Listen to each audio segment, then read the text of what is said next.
Welcome to the Board Game Binge, the place where we bring you bite-sized, bingeable board game content from across the industry. I'm your host, Joe Slack, and joining me today is Tristam Rossin, illustrator, graphic designer, game designer, and publisher. Tristam, thanks so much for being here on the Board Game Binge. It's a pleasure to be here, Joe. Well, we have a little bit of a history together. We've worked on a couple games, so more than a couple now. You helped me out with all the illustrations and graphic design and everything behind Relics of Rajvihara and the expansion Montella's Revenge, and my most recent project, 14 Frantic Minutes, where you did all that and the rulebook as well. So, always a pleasure to chat with you and see what you're up to. Yeah, it's great to be here, and there have been great projects to work on. It's always great when you give me a call and say, Tris, I've got a game. So yeah, you give me the freedom to be a bit more creative. So yeah, I'm happy to get on board with those games. Maybe you can let the viewers and listeners know who don't know you a little bit more about yourself, how you got into board gaming, and how that led into kind of the board game design world for you. Okay, so about 5 years ago, I was made redundant from a company where I was head of design and marketing. But prior to that, I've been working in the education industry for 15 years, doing illustrative work and stuff for children's resources and stuff like that. So once I was made redundant, I spent about a year in the wilderness, just working on graphic design projects for other companies, your typical graphic design stuff. And then one day, my daughter came home with a board game she'd been designing with my parents, and I just thought it was really charming and endearing, and I love board games anyway. And at the same time, I was developing a children's book, and it was one of these projects that was going to go to the never never. I'd like where I'd got, but I was kind of stuck, and I knew that it would end up just being on a pile to one side for forevermore. So I just thought, why not introduce those graphics and start developing my own board game? It would be a quick way to turn around the artwork. It would mean that I was no longer stuck on the narrative of the book that I was designing, and see if I could come up with something special with it. And it did. That was taken on my first published game with Skybound, which was Pebble Rock Delivery Service, and it moved on from there. That got quite a lot of feedback. The community became very engaged with that project, and from there on, I just picked up projects after projects after projects, and here I am today, full-time designer in the board game industry. It's fantastic. And like we talked about, you have so many different roles. You've published games, you've designed games, you've done illustration and graphic design for games. How do you decide whether you want to do the publishing, the designing, or just the illustrations for a game when you come up with something or an idea is presented to you? Well, first, I'm a bit of a control freak, so I have faith in others, but I have more faith in myself than others. I've got a clear track on where I want to go, so I'm very quick to dive in and do lots of jobs. Historically, the companies that I've been involved with before board games were all startup companies, which meant that you had to dive in and learn at all levels. And, so you were, basically the CEO and the T-boy at the same time. And I guess that mindset has never left me. So with regards to diving in on projects, it's normally I work for other people. Well, half the time I work for other people, and it's what their requirements are, because I can cover a lot of bases. So we'll have a discussion about whether they need hand with just the graphic design and illustration, or if they need help with the marketing side and the Kickstarter and everything else that goes into that. And limited knowledge on publishing. I'm not the world's greatest publisher, but I've got a bit of experience in that now, so I can step in and help there as well.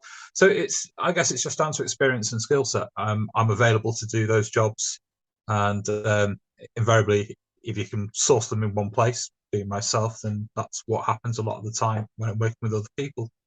And of course, with my own projects, there's no point in bringing anybody in if I can do it all myself. It just means lots of time. I'm a control freak over my own projects. So yeah, yeah, if I can do it, I'll do it. Yeah, and there's very few people that can do all that can design a game, publish it, and do the art and design for it as well. I mean, Ryan Lockett's one of the very few people. You're one of the other very few people that I can think of that could actually take a game from start to finish. So you have all these different roles that you're playing with different games, with different publishers, and your own stuff. How do you allocate your time between all of these? Um, I don't. I'm the world's worst timekeeper. As you probably know, because you've been asking me to do bits and bobs, and I'm like, oh, Joe, I'm so busy at the moment. I just need to do this. I'm terrible with my own time, and my wife will testify to this because I'll be working from first thing in the morning, and then at 11 o'clock at night, I'll go, oh, I've just got an idea, and I'll be straight back at the computer until 2 in the morning doing stuff. So I don't know if there's an answer to that. It's chaotically is very much the word I would use, but it works for me. I'm very much the messy desk designer. Bits of paper thrown everywhere and very very scatterbrained, but it somehow works for me. I think when you're working on your own project, there's a natural progression to things anyway. You obviously have to get the game design correct and then come up with initial sketches and ideas of what the style is, whether that suits the audience. I'm from the developing of the physical. I do it slightly the other way around. So I do illustration for games first and then fit in the graphic design, where common sense dictates that you should really do the graphic design first and then fit in the illustration, because the UI of the game is ultimately the important thing, how clear the information is that you're showing. But because I've got experience in both illustration and graphic design, I sort of illustrate with graphic design in mind, and that kind of works for me. Okay. Yeah. So Yeah, I know Jamie Stegmaier, one of the things he does is he always likes to see some art. So he'll like commission at least some of the art to kind of see and have a feel for it so he can better design the game. He has a better understanding of where it's going to go and has that kind of feel. So I can appreciate that might help keep you motivated or give you other ideas once you kind of see how it's going to look. yeah, 100% that. If I've got an idea of the world that I'm working in, you become you start to become enchanted by it. It's a very good way of being inspired to have that initial artwork up front. And it's the good thing with illustrating the game first and coming up with these ideas is that you're working on the game, but it's procrastination time. It's time where, as you're illustrating, you're actually thinking about how the mechanics work and how the graphic design is going to be implemented into that. So it's quite productive on that level to have that thinking time, because you don't think 100% while you're illustrating. You almost go into a trance with it, so yeah, gives you that time to think of the deeper parts of the game. Yeah, and really finding a way to mesh or match the theme and the mechanics is so important, because that can really make a more immersive experience for players if the theme and the mechanics are really, really well aligned. Yeah, absolutely. I mean, that's everything to it. I mean, you've got to feel a bit like Relics of Raja Vihara. You've got to feel like you're that Indiana Jones character. Back in the 1940s, going exploring these long forgotten tombs and being in there trying to solve these puzzles. It has to have that feel, and it's almost more about the feel than it is about the gameplay itself. Because if you can sit there and go, I'm going to have a game tonight, or you can sit there and go, I'm going to have an adventure tonight, and that's what we try and evoke with the illustration and the design of these games. I think that escapism. Yeah, that's a really, really great way to put it, for sure. I want to switch gears for a little bit and talk a little bit about print and play games, because we've seen that print and play games as campaigns, some are coming out and that's the only option. It's just a print and play game, and it's become a more and more popular thing I think for multiple reasons. It's there's no manufacturing costs. It's very easy to get it to players right away. They don't have to wait, a year or a year and a half for a game to be delivered. And we've seen some other companies or individuals come out and been successful at doing it this way. Postmark Games is one that comes to mind with their Voyages and Aquamarine. Yeah. More recently, No Box Games, new companies come out with Spies that got funded on Kickstarter, and more continue to come out. And your upcoming game, A Wayfarer's Tale, is going to be coming on Kickstarter. It's actually going to launch tomorrow. By the time this interview goes live, it will already be on Kickstarter. I'm assuming it'll probably be funded. And I just want to know, why did you decide to launch this game in this way? Um, there's multiple reasons. I think one, I've tried the traditional route in the past, and I'll be the first to hold my hands up. And after that experience, recognize my limitations. I'm a creative. I've got no issues with designing the games and everything that goes with it. But when it comes to the bit that involves Excel sheets and working out freight costs and manufacturing and distribution and fulfillment, I lose my head. It's just not me. The last one nearly gave me a nervous breakdown, quite literally, so I made a firm decision that if anything's going to market at a physical level, it's going to be me selling onwards to a publisher. But this way still keeps my hat in the ring. I can put a game out there at a publishing level where I can just literally email the game to people at the end and they get it within days. So there's no pressure or stress. I mean, that's the simplest thing in the world to do. So that was the main reason. The other reason is just the global economics at the moment and what have you. The cost of having a game built, even if you go to China and get it built under the cheapest circumstances possible, has still more than doubled over the past couple of years. And then you're looking at freight costs rising by over 1,000% since 2020. I mean, it's so the costs and the margins are becoming insane. Now, that's not to say it can't be done, but it's harder if you're sort of smaller indie company. You haven't got the big numbers to mitigate those costs as much. So you're taking large hits, and your margin for error is much smaller. Really, I love what I do. So I want to mitigate anything within that that's stressful and just do the bits that I love, which means produce a game and deliver it to people, and they can print it out in 5 minutes and it's ready to play. And that was our mindset with The Wayfarer's Tale. So there are 1 or 2 3D assets that you can print out and use, but they're 100% optional. The objective of this is that there's no scissors, there's no glue, there's no mither.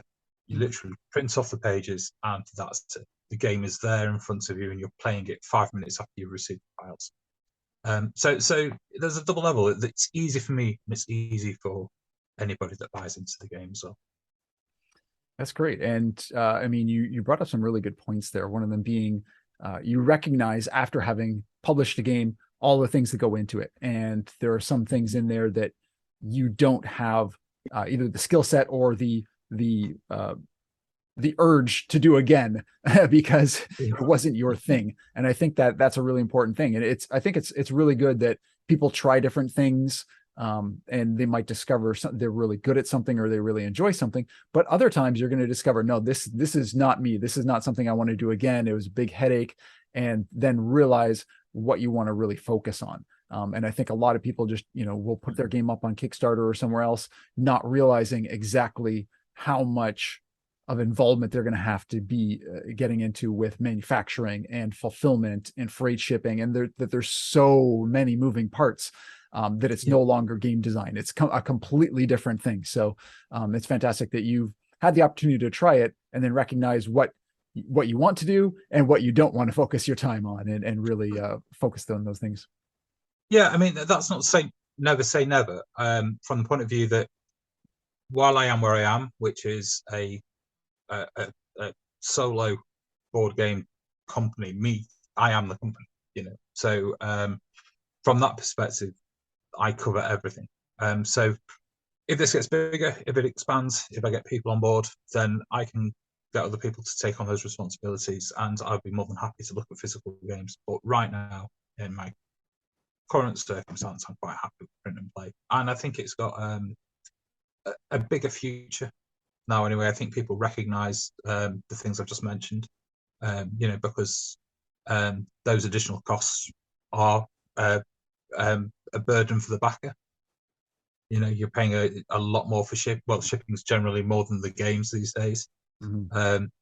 And games are going up in cost as well. So I think people are more willing to look at that, small 5-minute inconvenience of printing it or getting it printed online and delivered to them the next day, for far less than it would cost to ship a game anyway, is a viable option. Yeah, I think there's some real benefits with that. Being able to print and use it right away. Also, as we were talking about manufacturing and the cost of going to that, if you make a mistake, a card has to be reprinted. There's something wrong in the board, and you have to ship it all out to backers after the fact again. That's going to cost you a fortune to have to resend things. Whereas if somebody noticed something in a print and play file that looked just a bit off, well, you just update the file, let people know. They just print off a new copy. I mean, it's so much easier that way, as well as saving all the cost of freight and all the time and all the resources that go into that. So I think it is become a viable option. And like you said, the easier is, the more likely people are going to be into it. Like if you just have to print a page, as opposed to printing off 30 sheets and having to cut round circles and adding 50 different items. The easier you can make it, if it's just more of a roll and write or just a printable sheet. You can laminate it. You could use it on your digital device, like an iPad or something like that. There's just so many more options to make it more environmentally friendly and just easier for the user as well. Yeah, absolutely. I think it needs a step change from a lot of people that are into board games. I don't think it's a common sense sell, but I don't think it's an easy sell, because people think, just order a game and it'll come in the post in a few days' time, and I'll open it up and it's in a big shiny box and it's ready to go. But yeah, I think it has merit, and I think more people are starting to think that way. I mean, like you've already mentioned, I think the big one is that once our Kickstarter is finished, we can have this delivered within a week or 2 weeks, rather than 12 months down the line after everything's been done, and all the headaches that go with that. So it's a very easy buy-in, because we transfer the cost that we save into reducing the value of the game.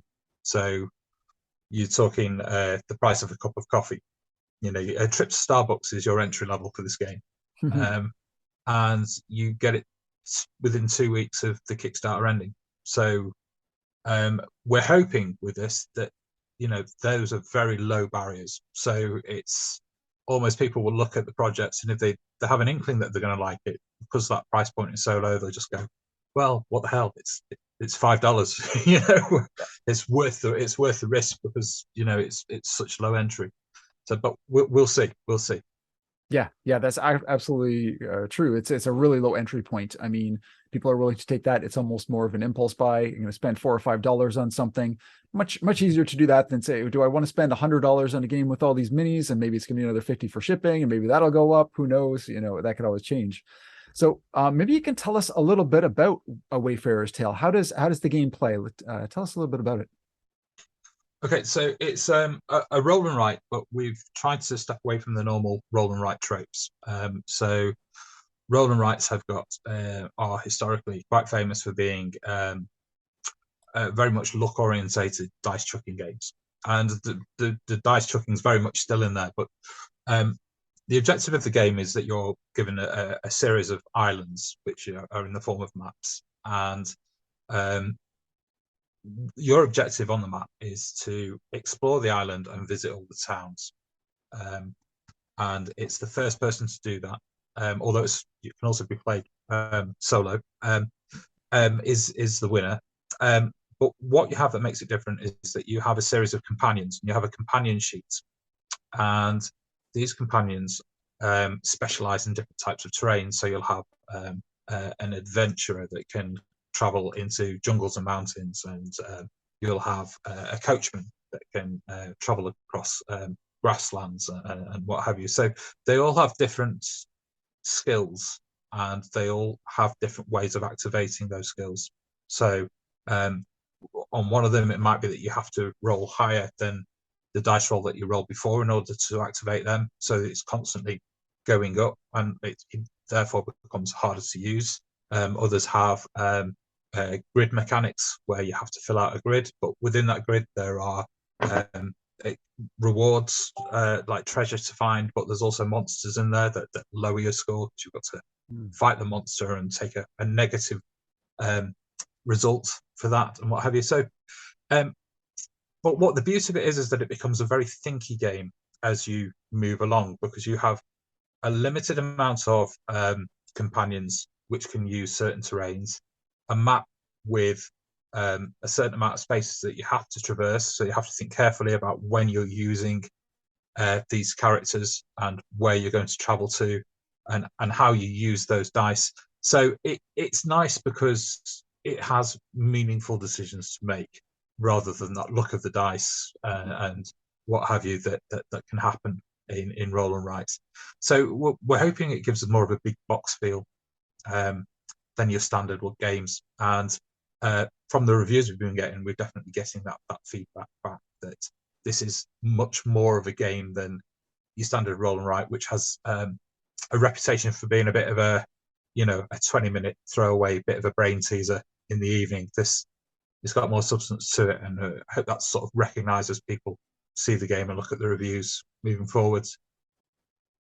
Nice. Yeah, it definitely sounds like a step up in an innovative way to do a roll and write style of a game. So I know I'm going to be backing that. I'm really looking forward to trying it out as well.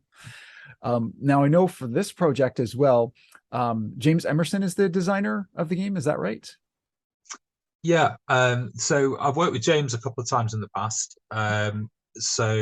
James is the guy that developed Tranquility. And also another game that's coming out soon, which is a predecessor. Sorry, not predecessor. It's the next one in the series, which is Tranquility: The Ascent. So they're both very clever thinking games. James, when he's not doing board games, is a maths teacher, and that shows in his game design. He's very clever at working out, what the limitations of the game are within a roll and write, and what rules will work within a mathematical framework, which means that everything ultimately works right if it's done in that manner.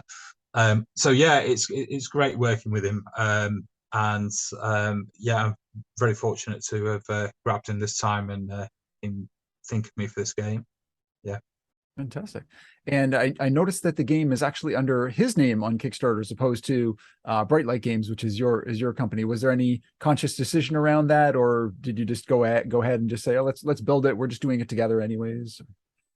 Yeah, that's basically the reason behind it. Well, there wasn't actually. We just started developing it under James's Kickstarter, because there is no publication with this really. It's basically a case of, here's the Kickstarter, and ultimately we'll give you the files afterwards. So it just conspired that way. So yeah.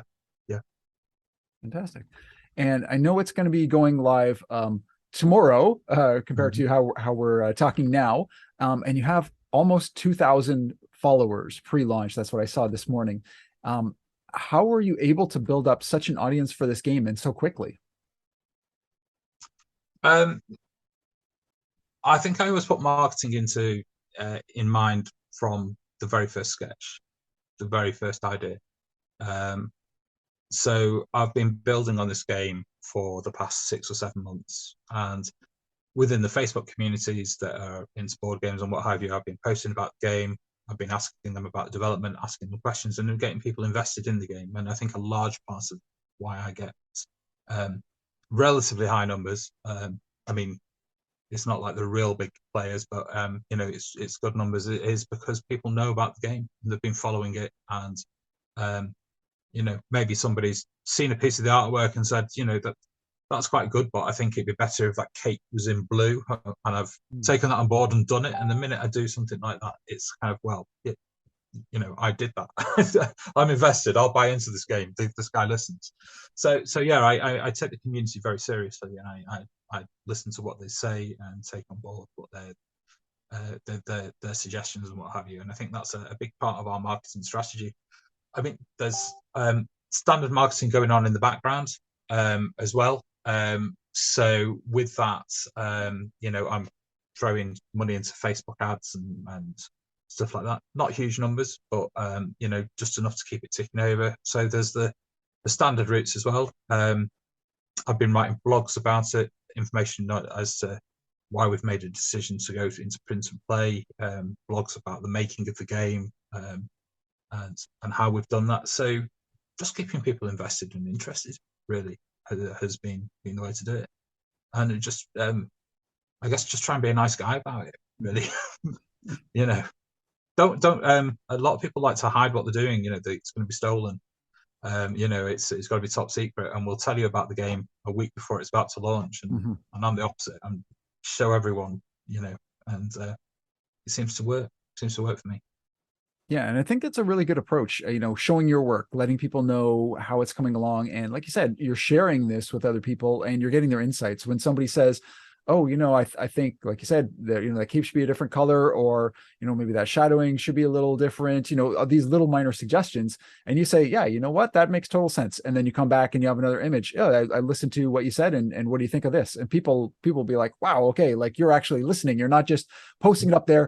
Do you like A or B?" And you're going to go with whichever one you'd already decided on, or that type of thing. Like you're actually interested in what people have to say, what they want to contribute, and making the game better. And you just keep showing and sharing. And that's one of the things I love working with you, is you're not shy about putting it out there, getting other people's opinions.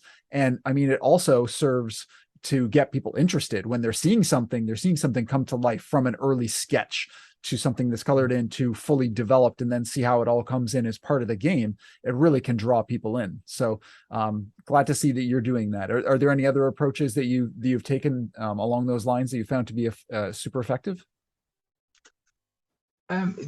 Just that really. Just keep people involved and engaged, and like you said, that don't use it as an excuse to market. I'll never be so bold as to think my experience in the industry and my skill set in the industry is the definitive way to do it. So I never post stuff thinking, this is great, it's perfect, and everyone will like it. And I go into these things showing people stuff and saying, I genuinely want your feedback.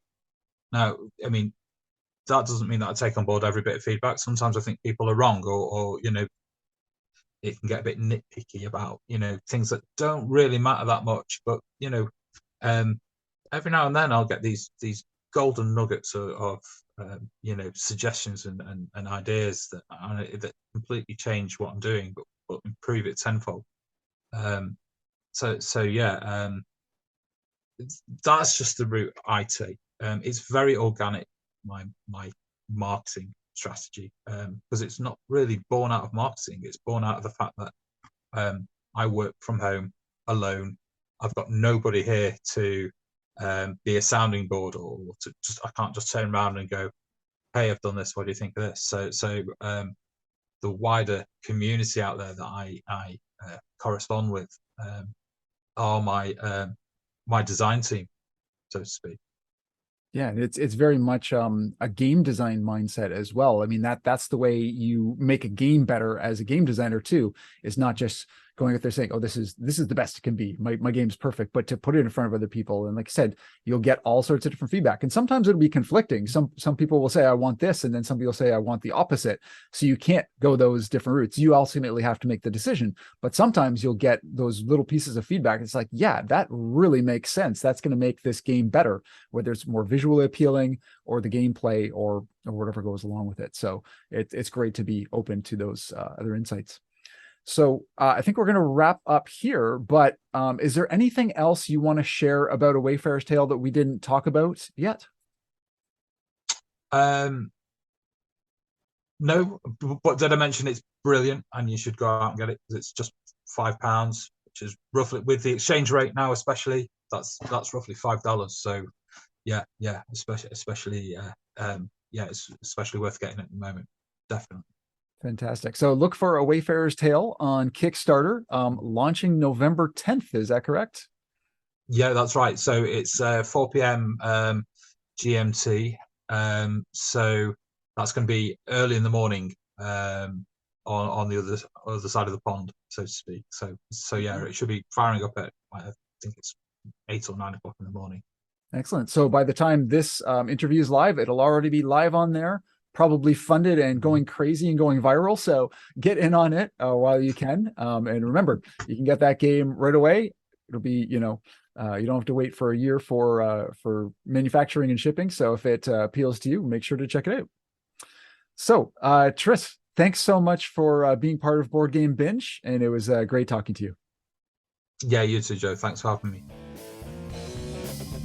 This has been an episode of the Board Game Binge podcast, guest hosted by Joe Slack, produced by James Staley and Mike Bruner, with original music by Nick Smith. If you would like to watch these interviews live, simply subscribe to our Instagram channel, Board Game Binge Podcast, and you'll get notifications of the live interviews, giveaways, and interesting board game content from across the industry. We can't wait for you to join us. See you next time.